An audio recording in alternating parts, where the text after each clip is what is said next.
This video is going to go over center time.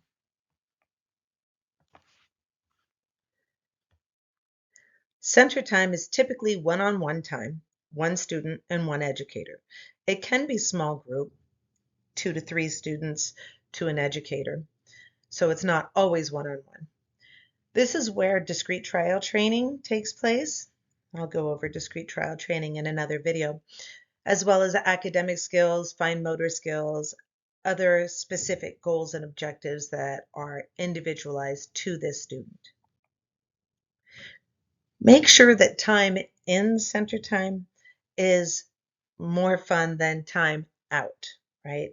Sometimes kids will choose non-preferred behaviors to escape things they don't like.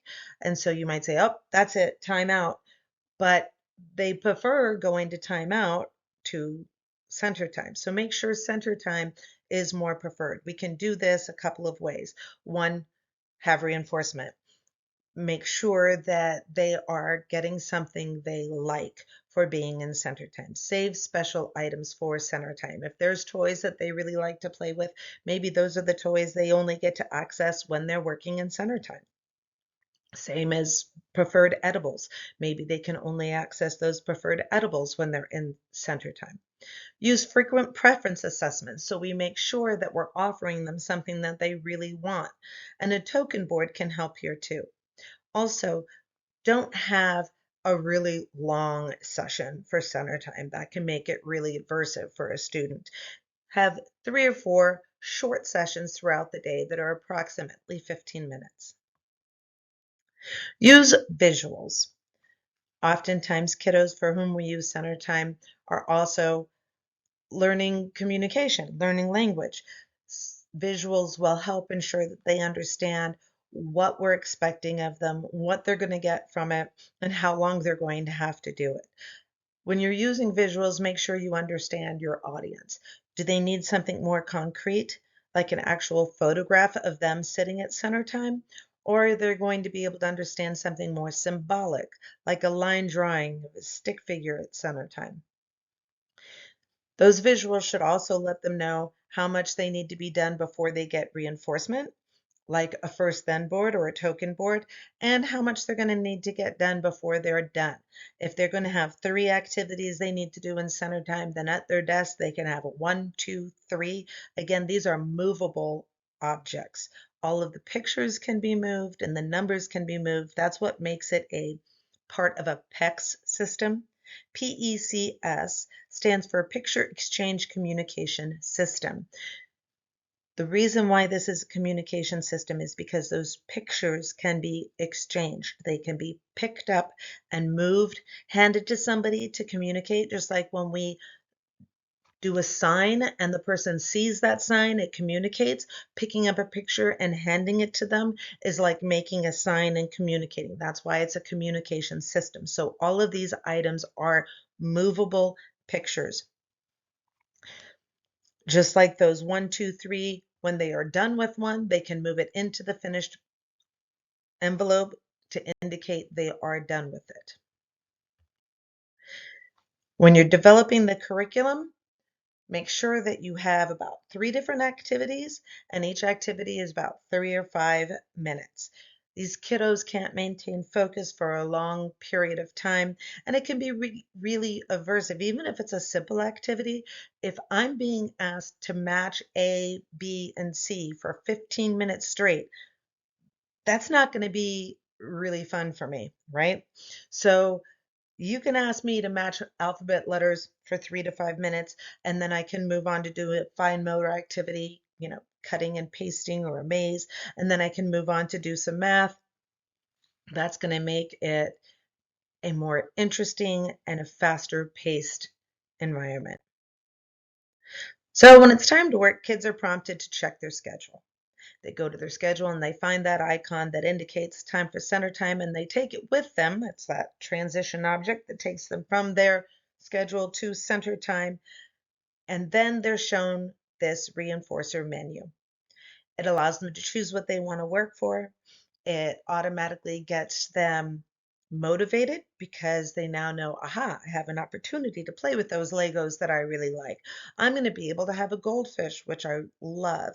Or I'm going to be able to get you to give me that one-on-one time reading a favorite book, whatever it is. And it is performed directly prior to center time each time. It's a frequent preference assessment. Just because they want goldfish now doesn't mean they're going to want goldfish again an hour from now. So we do a frequent preference assessment to make sure that we're offering something they really want right when they're having a seat. Then work begins, right? The student's seated, you've got your token board if that's what you're using to reinforce them, and the educator taps on that number one, letting them know it's time for number one and retrieves that activity. If activities are paper, it may be in a folder. If they're using bins, because they have manipulatives, then the numbers can be on those bins. Remember, you're moving from left to right. We read from left to right, and the more often we can have kids moving from left to right, the more we can reinforce that. So you may have file folders and a holder on the left-hand side that they pull one from, then two from, and then three from, moving them to the left as they finish them.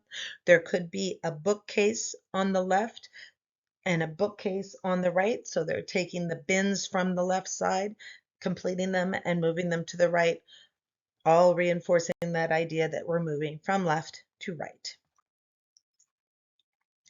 When you're reinforcing kids, again, you need to know your audience.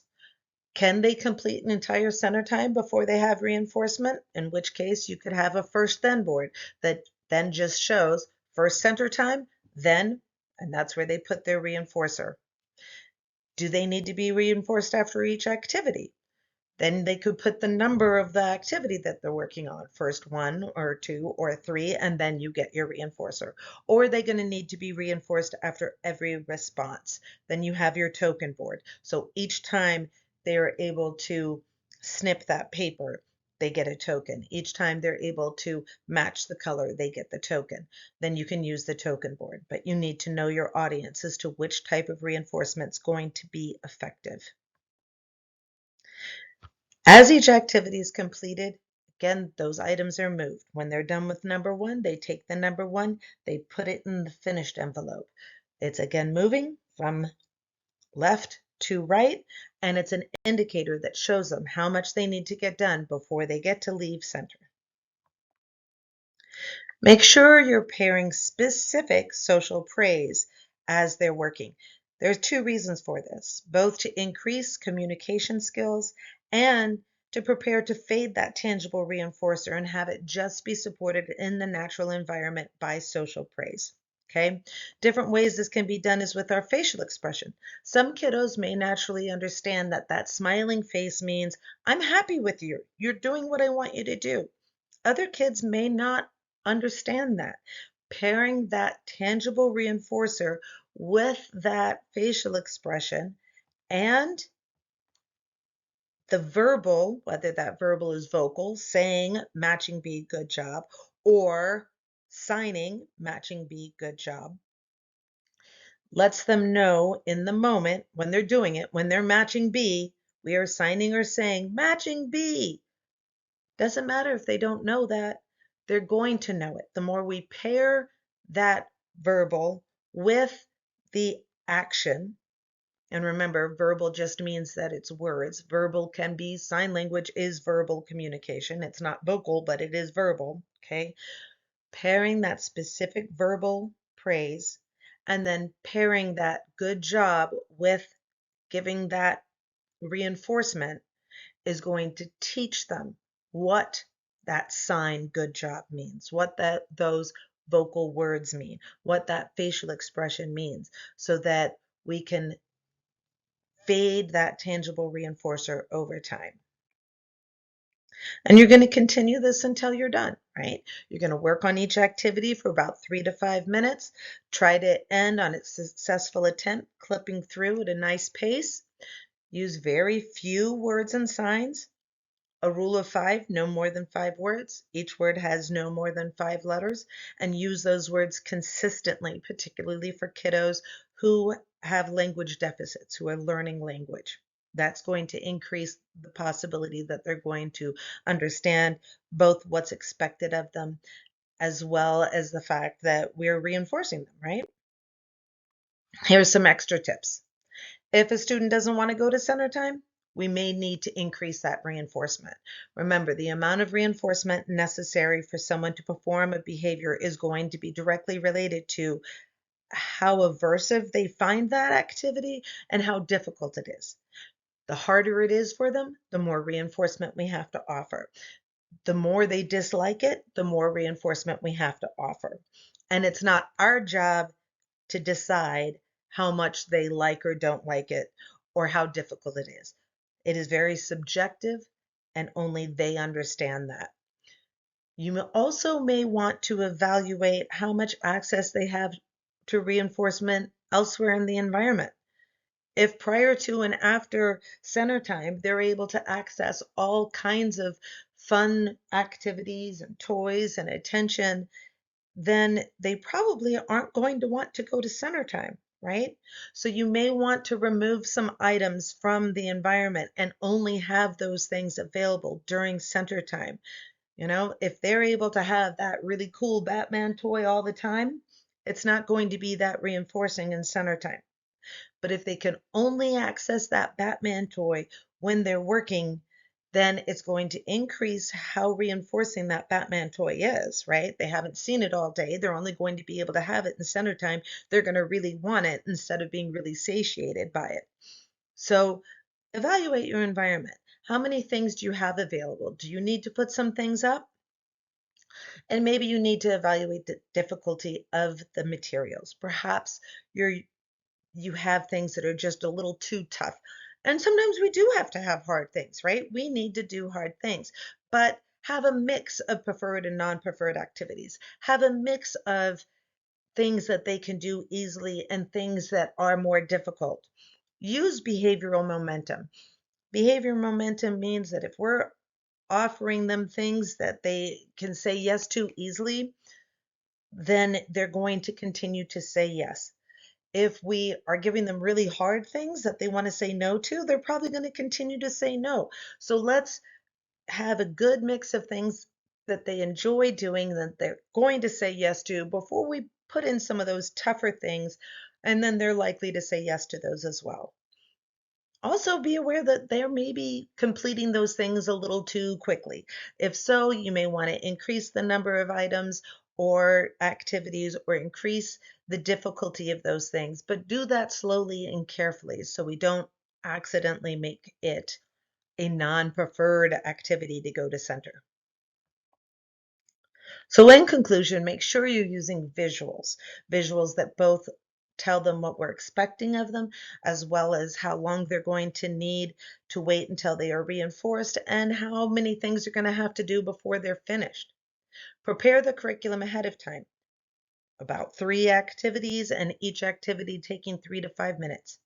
Evaluate your environment. Do you have too many fun things that are available all the time? Do you need to clean up and make sure that they can only access those really fun things during center time? And balance that reinforcement and difficulty.